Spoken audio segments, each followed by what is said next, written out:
لله الأسماء الحسنى فادعوه بها وذروا الذين يلحدون في أسمائه سيجزون ما كانوا يعملون.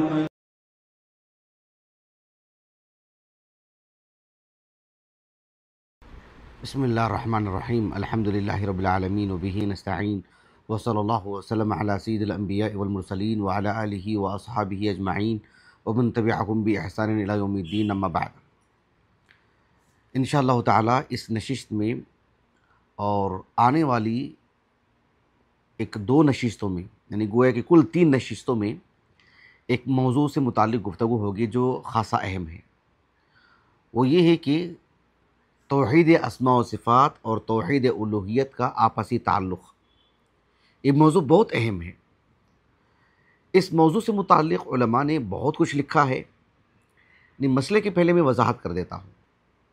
مسئلہ کیا ہے؟ مسئلہ یہ ہے کہ اللہ سبحانہ و تعالیٰ کی توحید، جو توحید ہے، اس توحید کو کتاب و سنت کی روشنی میں، کل نصوص کی روشنی میں استقراء کر کے اہل علم نے اس بات کو بتایا کہ توحید کی 3 قسمیں ہیں. ایک توحید الوہیت، ایک توحید ربوبیت، ایک توحید اسماء و صفات.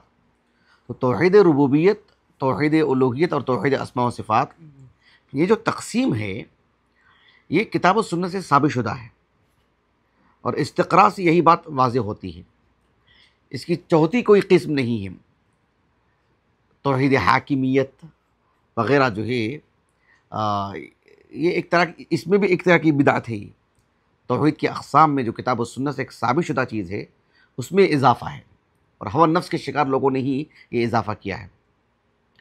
مجھے جو بات بتانی ہے وہ یہ ہے کہ اللہ سبحانہ و تعالیٰ کی توحید، توحید الوہیت اور توحید و اسماء و صفات کا آپس میں بہت گہرا تعلق ہے.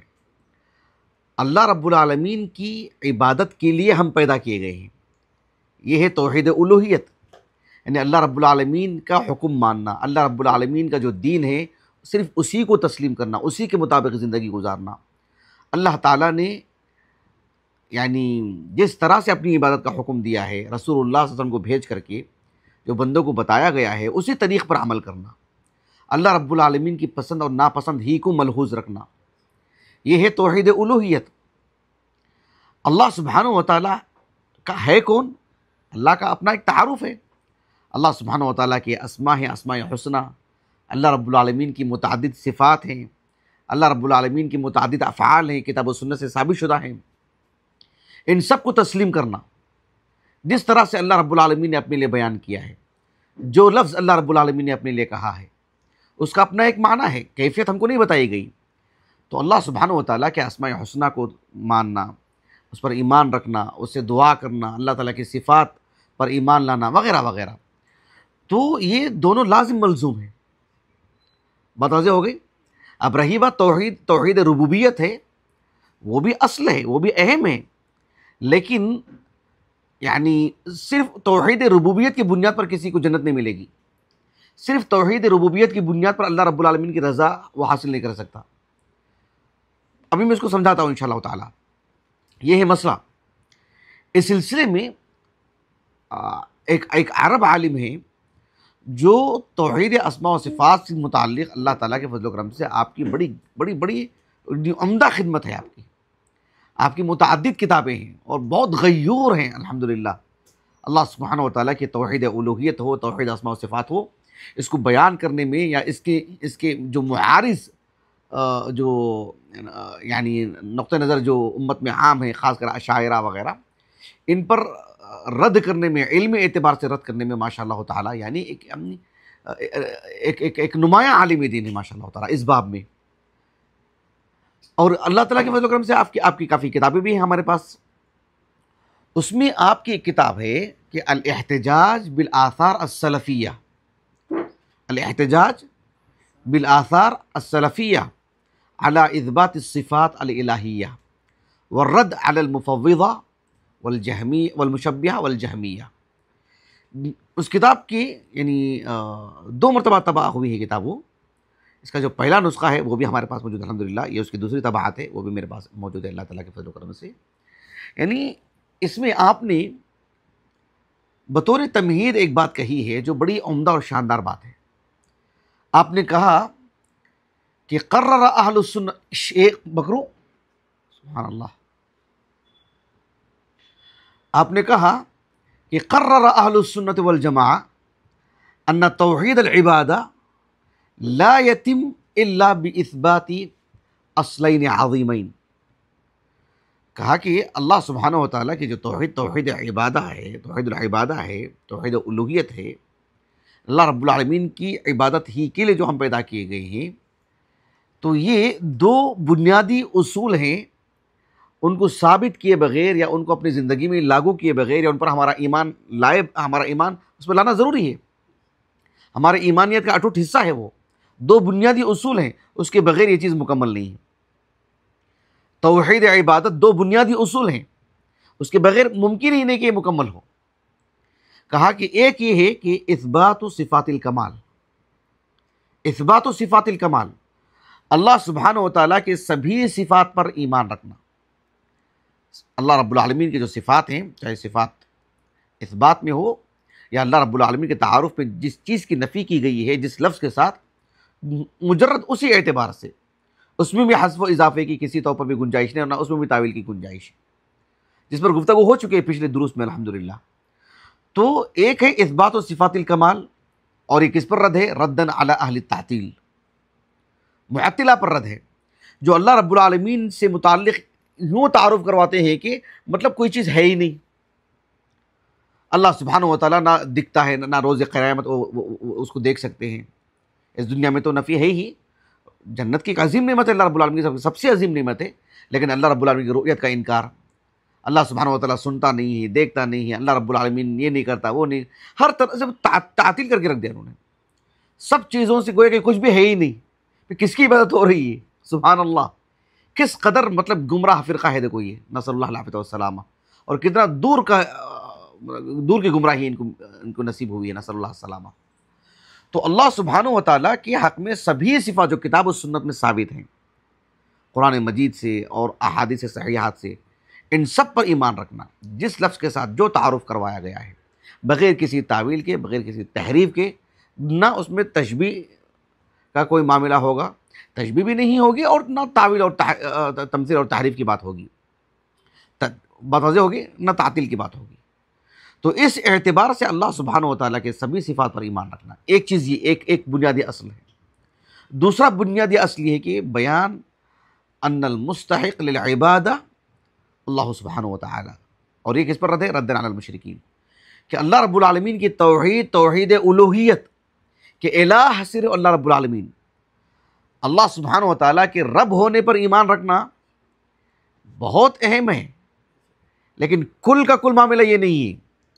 دنیا میں ہمارے ملک بھارت میں لے لیجئے، غیر مسلمین کی اتنی بڑی تعداد ہے، غیر مسلمین قطع نظر کہ وہ اس مذہب کے اس مذہب کے غیر مسلمین، مسلمانوں کے اسلام کے علاوہ کی بات کر رہا ہوں، ان میں سے کچھ ایسے ہیں جو کہتے ہیں کہ مطلب کچھ رب ہے ہی نہیں، معبود ہی نہیں ہے کچھ. ایسے تو چند لوگ ہیں، لیکن وہ بھی کہیں نہ کہیں جا کر کے پھنستے ہیں. لیکن جن کے پاس ایک معبود ہونے کا تصور ہے، وہ اللہ رب العالمین کے رب ہونے کو تسلیم بہت سارے لوگ کرتے ہیں.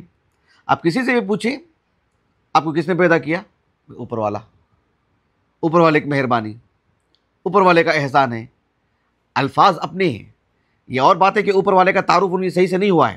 اسی لیے جب میں کسی مسلمان کی زبان سے سنتا ہوں نا اوپر والے کی مہربانی، اتنی تکلیف ہوتی ہے مجھے، اللہ کی قسم، اتنا صدمہ پہنچتا ہے، اور مجھے ایسے آدمی سے اتنی نفرت ہوتی ہے، اور میں کہیں سمجھتا ہوں کہ جو ہے مطلب اللہ رب العالمین نے اس بندے کو اتنا محروم کر کے رکھا ہے کہ اس کی زبان پر اللہ کا نام تک نہیں ہے، وہ اللہ کر کے نہیں بول سکتا ہے. اللہ سبحانہ و تعالیٰ کا احسان ہے، اللہ رب العالمین کی مہربانی ہے، اللہ رب العالمین کا جو ارادہ ہے میں اس پر راضی ہوں. اللہ رب العالمین کے اللہ کا نام کیوں نہیں آتا زبان پہ؟ اوپر والا کیا مطلب؟ تو اس کا مطلب کتنا محروم انسان ہے، اللہ نے اس کی زبان پر اپنا نام تک نہیں رکھا ہے، نسأل اللہ العافیہ والسلامہ. تو غیر مسلمین میں یہ بات ہے. تو اللہ رب العالمین کے رب ہونے کو ماننا یہ ایک مسلمان اور ایک غیر مسلم میں فرق کرنے والی چیز نہیں. مجرد اس بنیاد پر اللہ کی رضا حاصل نہیں ہو سکتی. مجرد اس کام کے لیے اللہ نے انبیاء کو نہیں مبعوث فرمایا ہے. اس کے لیے اللہ نے کتابیں نازل نہیں کی، اس کے لیے جنت اور جہنم اللہ نے نہیں رکھی ہے کہ محض اللہ کے رب ہونے کو مان لیں۔ کتنا ہی نافرمان کیوں نہ ہو، انسان اللہ کے رب ہونے پر ایمان رکھتا ہے۔ اللہ نے اس کی شہادت دی ہے قرآن میں، 50 آیات ہیں اس پر، ہم نے تفصیلی درس دیا اس پر۔ اللہ سبحانہ و تعالیٰ کے اسم الرب، اس سے متعلق الحمدللہ ہمارے 2 درس ہیں، اس میں دوسری نشست تو اسی پر صرف ہوئی ہے مکمل۔ تو بہرحال یہ 2 بنیادی اصول ہیں، ایک اللہ رب العالمین کے صفات کو تسلیم کرنا اور دوسرا اللہ رب العالمین کی توحید الوہیت۔ یہ دونوں مطلب یعنی بنیادی اصول ہیں۔ آپ دیکھو کہ شیخ یعنی ابو عبداللہ عادل ابن عبداللہ الحمدان، جن کی کتاب کا میں نے حوالہ دیا الاحتجاج بالآثار السلفیہ علی اثبات الصفات الالہیہ، اس کتاب میں آپ نے اس بات کو ذکر کیا ہے کہ جس شخص کو بھی دیکھیں، میں مسلمانوں کی بات کر رہا ہوں، یہ جو گفتگو ہو رہی، کس کی گفتگو ہو رہی؟ غیر مسلمین سے متعلق نہیں، ہاں جی اہل قبلہ، ان کی بات ہو رہی ہے کہ جو شخص بھی اللہ سبحانہ و تعالیٰ کے توحید اسماء و صفات میں یعنی اہل السنہ کے نہج پر نہیں ہے، صحابہ کے نہج پر نہیں ہے، اہل السنہ صحابہ کے نہج پر یا اہل السنہ کے نہج پر، یوں سمجھ لیں کہ وہ سلفی نہیں ہے۔ اس باب میں اللہ سبحانہ و تعالیٰ کی صفات میں جس کسی نے بھی تعویل کی ہے، جہاں بھی آپ تحریف دیکھیں گے، جہاں بھی انحراف دیکھیں گے، جہاں بھی خلل دیکھیں گے، جس شخص میں بھی، وہ توحید الوہیت میں بھی اس میں خلل رہے گا۔ یہ بہت گہری بات ہے۔ توحید اسماء و صفات میں جس میں خلل واقع ہوگا، جس بندے میں خلل واقع ہوگا، لازمی طور پر توحید الوہیت میں خلل واقع ہوگا۔ اللہ اکبر، سبحان اللہ، کتنی بڑی بات ہے، متوجہ ہو رہی؟ آپ دیکھو کہ ہم جس ملک میں رہتے ہیں، عرب ممالک میں بھی ہیں، بالذات سعودی عرب کی اگر بات کریں تو خالص اہل السنہ والجماعہ کا مطلب بادشاہوں سے لے کر کے، وزراء سے لے کر کے، رعایا سے لے کر کے، یہ سب اللہ رب العالمین کی خصوصی انعام ہے ان پر۔ وہاں کے علماء اور وہاں کے جو یعنی عمراء نے جو اللہ تعالیٰ کے فضل و کرم سے اہل السنہ والجماعہ کے جو نہج کو باقی رکھے ہیں باذن اللہ تعالیٰ، یہ اللہ تعالیٰ کا بہت بڑا فضل ہے، بہت بڑا انعام ہے ان پر۔ اللہ تعالیٰ اس مملکت توحید کو اللہ تعالیٰ اس کی خصوصی حفاظت فرمائے۔ تو یہ بتا رہا تھا کہ جیسے ملک شام، عراق، یمن وغیرہ میں تو ہیں ہی، آپ جو دیگر خلیجی ممالک ہیں ان میں، اور بر صغیر تو ہے ہی، یہاں کی جو اکثریت ہے سب اشاعرہ ہیں، جو اللہ رب العالمین کی توحید اسماء و صفات میں خلل واقع ہوا ہے، ان میں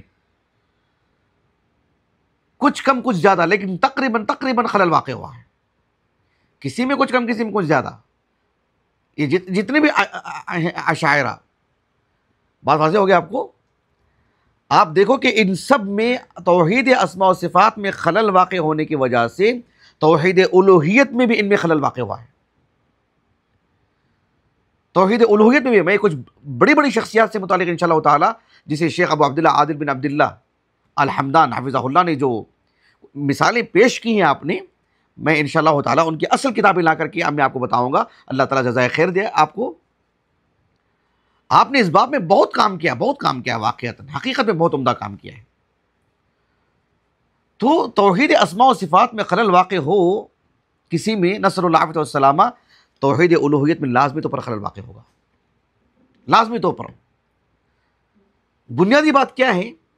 بنیادی بات یہ ہے کہ حقیقی معنوں میں یہ جو اشاعرہ کے جو اشاعرہ ہیں، ان کی جو اکثریت میں ہیں، یہ حقیقی معنوں میں توحید الوہیت ان کے پاس اس کی ایک واضح تصویر نہیں ہے۔ ان کے پاس توحید الوہیت کو جس طرح سے پڑھانا چاہیے، ان کے مدارس اس سے خالی ہیں، ان کے خطبات اس سے خالی۔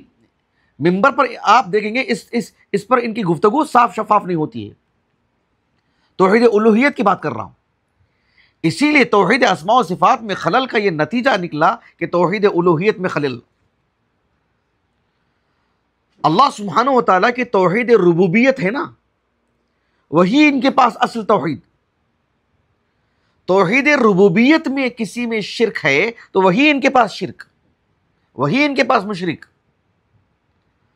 اب بھلا بتائیے، اللہ رب العالمین کی جو خالقیت ہے، اللہ سبحانہ و تعالیٰ جو پوری دنیا کو، پوری کائنات کو جو پال رہے ہیں، وَمَا مِن دَابَّةٍ فِي الْأَرْضِ إِلَّا عَلَى اللَّهِ رِزْقُهَا، اس تناظر میں کوئی شخص کہے، کوئی غیر مسلم کہتا ہے یا کوئی شخص کہتا ہے کہ جس طرح سے اللہ تعالیٰ کسی کو پیدا کیا ہے فلاں بھی پیدا کیا ہے، فلاں بھی پیدا کرتا ہے، یا اللہ سبحانہ و تعالیٰ کی خالقیت میں کسی کو شریک کرتا ہے، تو وہی مشرک ان کے پاس الوہیت سے متعلق نہیں، ربوبیت میں کوئی شریک ٹھہراتا ہے اللہ رب العالمین کی، تو وہاں ان کو احساس ہوتا ہے کہ یہ شرک ہے۔ اسی لیے توحید الوہیت پر جو زور دینا چاہیے، ان کے مدارس، ان کے مساجد، ان کے ممبر و محراب، ان کی کتابیں، اس باب میں شفافیت نہیں، توحید الوہیت کی بھی بات بتا رہا ہوں، جو نزاکت، جو حساسیت، جو غیرت توحید الوہیت کی ہونی چاہیے۔ آپ سلفی علماء کو لے لیجیے، دنیا بھر میں ائمہ حرمین سے لے کر کے دنیا بھر کی سبھی مساجد جو سلفی مساجد ہیں، صبح و شام کے دروس لے لیجیے، ہفتہ واری دروس لے لیجیے، خطبات جمعہ لے لیجیے، کتابیں لے لیجیے، چھوٹی چھوٹی کتابیں لے لیجیے، علماء تو علماء، سلفی عوام کی مجلسوں کو لے لیجیے، توحید الوہیت، توحید اسماء و صفات بنیادی چیز، توحید اسماء و صفات میں اللہ تعالیٰ کے فضل و کرم سے خلل نہیں ہے، تو اللہ تعالیٰ کے فضل و کرم سے الحمدللہ توحید الوہیت میں بھی خلل نہیں۔ توحید الوہیت ہے اور توحید اسماء و صفات ہے، توحید اسماء و صفات ہے تو توحید الوہیت ہے۔ تو توحید ربوبیت میں کوئی شریک ٹھہراتا ہے، تب جا کر کے ان کے پاس مشرک۔ اللہ سبحانہ و تعالیٰ کے اسماء و صفات کو تسلیم کرنا، اللہ تعالیٰ کی صفات باری تعالیٰ پر ایمان رکھنا، جیسے صحابہ کا ایمان تھا، اس طرز کا کسی نے ایمان اختیار کیا ہو صفات باری تعالیٰ سے متعلق، تو وہ ان کے پاس خلل، وہ ان کے پاس مشرک، وہ ان کے پاس شرک۔ متکلمین کے پاس انشاءاللہ تعالیٰ کسی مناسبت سے متکلمین کی جو اصطلاح ہے اس پر کبھی میں روشنی ڈالوں گا انشاءاللہ تعالیٰ۔ متکلمین اشاعرہ جو ہیں، ان کے پاس توحید ہے نا، توحید کی ان کے پاس بھی تقسیمات ہیں، لیکن ان کی تقسیم آپ ذرا دیکھو اور اس کے نتائج دیکھو، جس سے ان کے مقاصد معلوم ہوتے ہیں اور بصیرت سے کتنا محروم ہیں وہ معلوم ہوتا ہے۔ ان کے پاس کیا ہے؟ یعنی ان کے پاس توحید، التوحید فی ذات اللہ، کیا ہے التوحید؟ کیا مطلب اس کا مطلب یہ ہے کہ ان کے اپنی زبان میں کہ مطلب یہ کہ توحید فی ذات اللہ کا مطلب یہ کہ اس میں ترکیب نہیں ہے، اس میں تبعیض نہیں ہے، اس میں تجزؤ نہیں ہے۔ الفاظ بظاہر ایک تو پیچیدہ، یہ کبھی بھی صاف شفاف الفاظ میں توحید بیان کرتے ہی نہیں ہیں، ایسے الفاظ کہ اس میں توحید ترکیب نہیں، اس میں تبعیض نہیں، اس میں تجزؤ نہیں، سامنے والا آدمی یہ سمجھے گا کہ بھی میرے تو کچھ سمجھ میں نہیں آ رہا ہے، اور یہ چاہتے بھی ہیں کہ سمجھ میں نہ آئے اس کو۔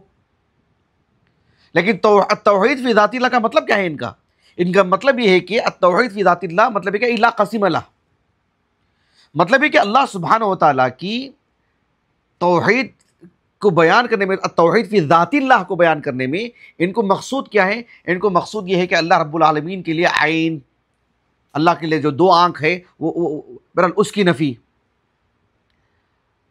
اللہ سبحانہ و تعالیٰ دیکھتا ہے، نظر الا جب آتا ہے تو آنکھ سے دیکھنے کے لیے ہی آتا ہے، غور و فکر کے لیے نہیں آتا، آنکھ سے ہی دیکھنے کے لیے آتا ہے، غور و فکر کے لیے بھی آتا ہے لیکن آنکھ سے دیکھنے کے لیے ہی آتا ہے جب نظر الا ہو۔ اس پر جب اللہ رب العالمین کی صفت نظر پر گفتگو ہوئی تب میں نے تفصیل سے اس بات کو بتایا میں نے الحمدللہ اہل علم کے اقوال کی روشنی میں۔ تو اللہ سبحانہ و تعالیٰ کے لیے صفت عین، عینان، اللہ رب العالمین کے لیے دو ہاتھ، اللہ رب العالمین کی جو صفات ذاتیہ ہیں، صفات الوجہ ہے، کما یلیق لشأنی، ان سب کی تعویل کیوں؟ التوحید فی ذات اللہ۔ مقصود کیا ہے؟ اس میں ترکیب نہیں ہے، مطلب کئی چیزوں کا مرکب ہے یہ، پھر جو مطلب اجزاء اس میں بیان کیے جا رہے ہیں، ایک ایک جز بیان کیا جا رہا ہے، سبحان اللہ پیچیدہ کر کے رکھ دیا انہوں نے مسئلے کو۔ اللہ سبحانہ و تعالیٰ کی جو صفات ہیں، صفات سے متعلق جب بات اثبات کی آتی ہے تو اس میں تفصیل کو ملحوظ رکھنا چاہیے، جب بات نفی کی آتی ہے تو اس میں اجمال کو ملحوظ رکھنا چاہیے، مجمل گفتگو ہونی چاہیے۔ یہی اہل السنہ کا نقطہ نظر ہے، جبکہ ان کے پاس بالکل عکس۔ اللہ رب العالمین کے الصفات المثبتہ کی اگر بات کریں، اثبات میں اگر بات کرتے ہیں تو 1 2 3 4 5 6 7 مطلب اللہ سبحانہ و تعالیٰ کی صفات سے متعلق 5 6 الفاظ اثبات میں. نفی میں یہ نہیں یہ نہیں یہ نہیں یہ نہیں یہ لازم آئے گا یہ لازم. تنزیح کے نام پر اللہ رب العالمین کی کل صفات کا انہوں نے انکار کر کے رکھ دیا سوائے کچھ ایک. تنزیح کے آپ مکلف ہیں تو اس نقطۂ نظر سے جو نہج نبی نے اختیار کیا, جو وحی کے روشنی میں آپ نے اختیار کیا, جو صحابہ کو آپ نے سکھایا, اس نقطۂ نظر سے اسی نہج کو سامنے رکھ کر کے اللہ کی تنزیح ہونی چاہیے, اپنی طرف سے بنائے نظام کے تحت نہیں. تو اللہ سبحانہ و تعالیٰ کے لیے توحید فی ذات اللہ, ان کے پاس یہ صورتحال کہ اللہ رب العالمین کی صفات ذاتیہ کا انکار. دوسری تقسیم ان کے پاس ہے وہ یہ ہے کہ التوحید یعنی اس معنی میں کہ توحید الصفات, کس معنی میں؟ اس معنی میں کہ لا شبیہ لہ. توحید فی صفات اللہ کیا ہے ان کے پاس؟ مطلب ہے کہ لا شبیہ لہ, اس معنی میں. اس مقصود کیا ہے ان کو؟ اس سے مقصود یہ ہے کہ اللہ رب العالمین کی وہ سبھی صفات جو صفات فعلیہ, صفات اختیاریہ, خاص طور پر وہ جو صفات خبریہ ہیں جو کتاب و سنت سے وارد ہیں. اللہ سبحانہ و تعالیٰ کی کچھ صفات ہیں جن کو صفات عقلیہ کہا جاتا ہے. کس معنی میں؟ الخبریہ کے مقابلے میں العقلیہ اس معنی میں کہ ایک انسان سمجھتا ہے کہ اللہ رب العالمین جو ہمارا معبود ہے, معبود وہ ہے جو سنتا ہے. جو سنتا ہی نہیں وہ معبود کیسے؟ جو قادر ہی نہیں وہ معبود کیسے؟ تو یہ صفات عقلیہ ہیں, مطلب لیکن یہ بھی کتاب و سنت سے وارد ہیں. لیکن کچھ صفات ایسی ہیں جو صرف کتاب و سنت سے وارد ہیں, انسان کے عقل بظاہر اسے تسلیم نہیں کرتی, نہ انسان کے عقل میں وہ بات آتی ہے. کتاب و سنت سے وہ چیز وارد ہے, کتاب و سنت سے وہ چیز ثابت ہے. اللہ سبحانہ و تعالیٰ کی جیسے مثال کے طور پر صفت الضحک ہے, صفت الغضب ہے, صفت الحب ہے, وغیرہ وغیرہ صفات فعلیہ, اختیاریہ, الخبریہ جو کتاب و سنت سے ثابت ہیں, جو انسان کو اپنی ذاتی عقل کے اعتبار سے شاید وہ تسلیم نہ کرے لیکن نصوص کی روشنی میں ثابت ہونے کی وجہ سے اسے تسلیم کرنا پڑے گا. صفات عقلیہ تسلیم کرنا بہت بڑے کمال کی بات نہیں, وہ تو ہر کسی کی عقل تسلیم کر لے گی, مسلمان ہو کہ غیر مسلم ہو. لیکن صفات خبریہ یہ تو نص کی روشنی میں, تو ان سب کی تعویل کے لیے یہ ان کے پاس تقسیم ہے. بات واضح ہو گئی. ایک تیسری چیز ہے التوحید فی افعالہ, فی افعال اللہ سبحانہ و تعالی. مطلب کیا ہے؟ مطلب ہے کہ اللہ رب العالمین کے افعال, التوحید فی افعالہ, مطلب یہ کہ لا شریک لہ, اس معنی میں اللہ رب العالمین کی جو افعال ہیں, جیسے اللہ سبحانہ و تعالی کی صفت الخلق ہے, صفت الرزق ہے, تو اللہ سبحانہ و تعالیٰ کا جو کائنات میں جو تصرف ہے, جو تدبیر اللہ سبحانہ و تعالیٰ کرتے ہیں, تو کہا کہ اس میں کوئی کسی کو شریک ٹھہراتا ہے, ایسے تو لوگ بہت کم ہیں جو اللہ سبحانہ و تعالیٰ سے متعلق یہ عقیدہ رکھتے ہوں کہ اللہ رب العالمین کا کائنات میں جس طرح کا تصرف ہے اس طرح سے میرے معبود کا بھی تصرف ہے, یا فلاں اور فلاں کا بھی تصرف ہے. مکمل طور پر اس نقطۂ نظر سے اللہ سبحانہ و تعالیٰ کی توحید ربوبیت میں کسی کو شریک ٹھہرانے سے وہ ان کے پاس مشرک. سمجھ رہے اس بات کو آپ؟ کس قدر خطورت ہے دیکھو اس میں. اللہ رب العالمین کی توحید الوہیت کی بات کریں تو سبحان اللہ یہ اصل شرک ہے, جس کے لیے انبیاء علیہ السلام مبعوث کی گئی, جس کے لیے نوح علیہ السلام سے اللہ کے رسول تک آئے, جس کے لیے بدر, احد اور جو ہے مطلب یہ سب جو معاملات جو غزوات ہوئی ہیں سب اس کے نتیجے میں ہوئے ہیں.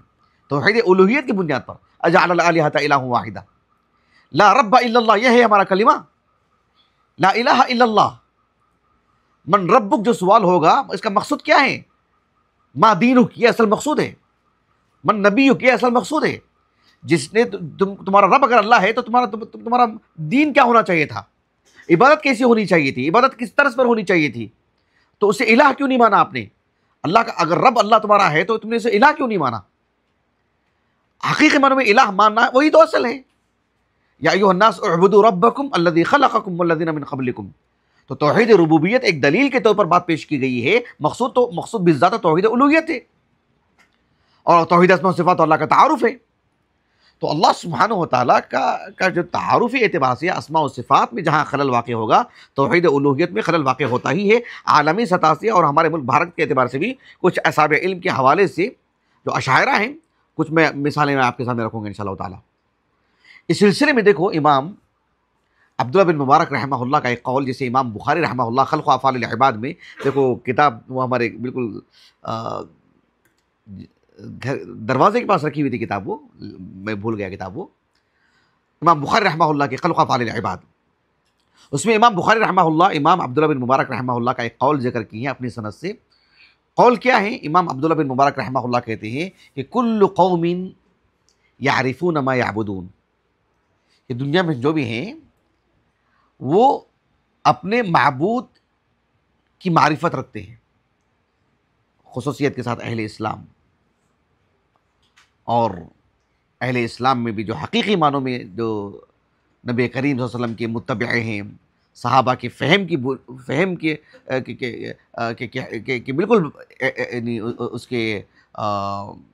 اس کو ملحوظ رکھتے ہوئے، فہم صحابہ کو ملحوظ رکھتے ہوئے، یہی تو مطلب معیار ہے۔ ورنہ قرآن حدیث کون نہیں کہتا بھائی؟ کون نہیں کہتا قرآن حدیث سے؟ یہاں جو ہے قادیانیت جو ہے،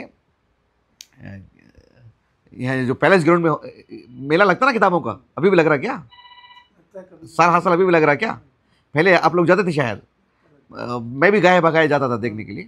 تو وہاں ایک بڑا سینٹر، اس سے بھی بڑا حصہ عام مسلمانوں کی جو دکانیں ہیں، کتابوں کی دکانیں چھوٹی چھوٹی، قادیانیت کا تو اس سے بھی بڑا، اس میں دیکھو کہ مستقل اس طرح کی 5-6 کتابیں وہاں پر رکھی ہوئی ہیں، اور قرآنی آیات اور احادیث کے صفحات، صحیح بخاری سے، صحیح مسلم سے، کتب ستہ سے۔ میں گیا تو مجھے دارقطنی سے کچھ صفحات دکھا رہے تھے کہ ان سب حدیثوں سے یہ ثابت ہو رہا ہے۔ آپ اندازہ لگو کہ قادیانی تک جو ہے مطلب قرآن حدیث بقیہ کا چھوڑیے، تو جن پر پورے اہل اسلام کا اتفاق ہے کہ وہ خارج اسلام ہیں، ان کی یہ صورتحال ہے۔ تو قرآن حدیث کا نعرہ لگانا، اس بنیاد پر بات کرنا، وہ اصل نہیں ہے، فہم صحابہ معیار ہے۔ اللہ کے رسول صلی اللہ علیہ وسلم کے صحابہ وہ معیار ہیں، ان کا فہم معیار ہے، ان کی طرح ایمان لانا، ان کی طرح عبادت، ان کی طرح ذکر و اذکار، ان کی طرح دین کو سمجھنا، ہر باب میں، ہر پہلو میں، سبھی کوئی چیز خارج نہیں ہے، دین کے ہر پہلو سے صحابہ کا فہم معیار ہے۔ تو ایسے ہوئے صحابہ رضی اللہ عنہ اجمعین کو جو اللہ کی معرفت تھی، اللہ سبحانہ و تعالیٰ کے اسماء و صفات کا جو علم تھا، اور اس بنیاد پر جو اللہ کی عبادت کرتے تھے، تو وہ ہونا چاہیے کہ کل قوم یعرفون ما یعبدون الا الجہمیہ۔ ایک قول جسے یہ سب کتابیں یعنی عام طور پر لانے ہوتا نہیں ہے، یہاں لا کر کے دکھائیں کریں، گھر میں جب درس ہوتا ہے تو کتابیں کھول کر کے پڑھنا بہت آسان ہو جاتا ہے، یہاں سب آٹو میں رکھ کر کے لانا کافی مشکل ہو جاتا ہے۔ یہاں پر دیکھیے کہ ایک عالم دین ہے امام محمد بن اسماعیل محمد بن اسماعیل بن یوسف ابو اسماعیل الترمذی، معمر 190 ہجری سن ولادت ہے، اور جو ہے 280 ہجری سن وفات۔ امام ابو داؤد، امام نسائی، امام ترمذی وغیرہ کے استاذ ہیں۔ امام محمد بن اسماعیل، امام بخاری کا نام بھی محمد بن اسماعیل ہے، لیکن کنیت ابو اسماعیل ہے، امام محمد بن اسماعیل ابو اسماعیل، اور دادا کا نام یوسف ہے۔ آپ کا قول ہے، امام ابن مندر رحمہ اللہ نے ذکر کیا ہے، اور امام ذہبی رحمہ اللہ نے العلوم میں اسے نقل کی ہے، امام ابن مندر رحمہ اللہ کی اپنی تاریخ میں۔ قول کیا ہے؟ آپ نے کہا کہ یعنی امام مزنی رحمہ اللہ کے حوالے سے آپ نے ذکر کیا ہے، کہا کہ لا یصح لأحد توحید حتی یعلم ان اللہ علی العرش بصفاتہ۔ اللہ سبحانہ و تعالیٰ کی جب تک وہ صفات، اللہ تعالیٰ کی کل صفات پر اس کا ایمان نہیں ہوگا، اس کی توحید الوہیت اس کی مکمل نہیں ہوگی۔ توحید الوہیت میں گویا کہ وہ کامل نہیں ہے، وہاں خلل واقع ہوگا، وہاں چوک ہوگی۔ اس سے کیسی چوک ہوتی ہے میں انشاءاللہ تعالیٰ آنے والے درس میں بتاؤں گا میں آپ کو، کہ اسماء و صفات میں جن لوگوں میں بھی خلل واقع ہوا ہے، ان کی توحید الوہیت میں خلل واقع ہوا ہے، نسأل اللہ العافیہ والسلامہ۔ یہ دیکھیے آپ، یعنی امام احمد بن حنبل رحمہ اللہ کے فرزند عبداللہ، ان کے السنہ ہے، 2 جلدوں میں ہے ہمارے پاس، یہ قحطانی کی تحقیق سے۔ اس میں آپ نے مستقل ایک باب قائم کیا ہے کہ باب من زعم ان اللہ لا يتکلم فهو يعبد الاصنام، یعنی اللہ سبحانہ، اس کا خلاصہ اس میں جو آثار لے کر کے آئے ہیں کہ اللہ سبحانہ و تعالیٰ کی توحید اسماء و صفات میں جہاں خلل واقع ہوگا وہ یقیناً شرک کا شکار ہوا ہوگا، وہ کہیں نہ کہیں شرک اصغر یا شرک اکبر اس کے اندر موجود ہے، نسأل اللہ العافیہ والسلامہ۔ آپ دیکھیں امام دارمی رحمہ اللہ، ابو سعید الدارمی رحمہ اللہ، ابو سعید الدارمی رحمہ اللہ کی بات کر رہا ہوں، تو آپ نے جو جامعہ پر جو رد کیا ہے بشر المریسی پر، کافی ضخیم کتاب، مجلد ہمارے پاس ہے الحمدللہ، اس میں آپ نے کہا کہ والعجب من المریسی صاحب هذا المذهب انه يدعي توحید اللہ بمثل هذا المذهب وما اشباهه وقد عطل جميع صفات الواحد الاحد۔ آپ نے کہا کہ یہ شخص اس بات کا دعویٰ کرتا ہے کہ توحید الوہیت میں یہ مکمل ہے، جبکہ توحید اسماء و صفات میں یہ ناکام ہو چکا ہے، خلل ہی خلل واقع ہو چکا ہے اس میں، اور ایسا شخص توحید الوہیت میں مکمل ہونے کا دعویٰ کرتا ہے، کیسے ہو سکتا ہے؟ اس طرح کے اقوال تو بہت ہیں، یعنی اس سلسلے میں جیسے بتا رہا ہوں نا کہ آپ کو کہ اقوال تو بہت ہیں، انشاءاللہ تعالی کچھ اقوال میں آنے والے درس میں بھی ذکر کروں گا، اور کچھ مثالیں میں آپ کو دوں گا کہ جن اصحاب علم نے بھی توحید اسماء و صفات میں خلل واقع ہوا ہے، توحید الوہیت میں خلل واقع ہوا ہے، وہ کہیں نہ کہیں شرک میں کہیں نہ کہیں گھرے ہوئے ہیں، نسأل اللہ العافیہ والسلامہ۔ اللہ تعالیٰ کے فضل و کرم سے دنیا بھر میں کتاب و سنت پر عمل کرنے والے وہ لوگ، اور کتاب و سنت پر صحابہ کے فہم کی بنیاد پر عمل کرنے والے لوگ، آپ دیکھیں گے کہ توحید اسماء و صفات میں چونکہ وہ باذن اللہ تعالیٰ، اللہ تعالیٰ کے فضل و کرم سے صحیح ہیں، تو اللہ سبحانہ و تعالیٰ نے انہیں توحید الوہیت میں مکمل رکھا ہے، الحمدللہ الحمدللہ حمداً کثیرا۔ اسی لیے ہم دیکھتے ہیں کہ سلفی حضرات میں شرک کہیں نہیں، وجہ کیا؟ یہ دونوں چیزیں لازم ملزوم ہیں۔ انشاءاللہ تعالیٰ بقیہ گفتگو آنے والے درس میں کرتے ہیں انشاءاللہ۔ اللہ تعالیٰ سے دعا ہے کہ اللہ رب العالمین ہمیں توحید اسماء و صفات، توحید الوہیت، توحید ربوبیت، ان سبھی میں توحید کو ملحوظ رکھنے کی توفیق عطا فرمائے، اور صحابہ کا جس طرح سے ایمان تھا، جسے معیار کے طور پر کتاب و سنت میں پیش کیا گیا ہے، اللہ تعالیٰ ان کے معیار کے مطابق ہمیں ایمان لانے کی توفیق عطا فرمائے، اور دین کے سبھی شعبہ جات میں اللہ تعالیٰ ہمیں انہی کے نقش قدم پر رکھے۔ سبحانک اللہم بحمدک اشہد ان لا الہ الا انت استغفرک و اتوب الیک۔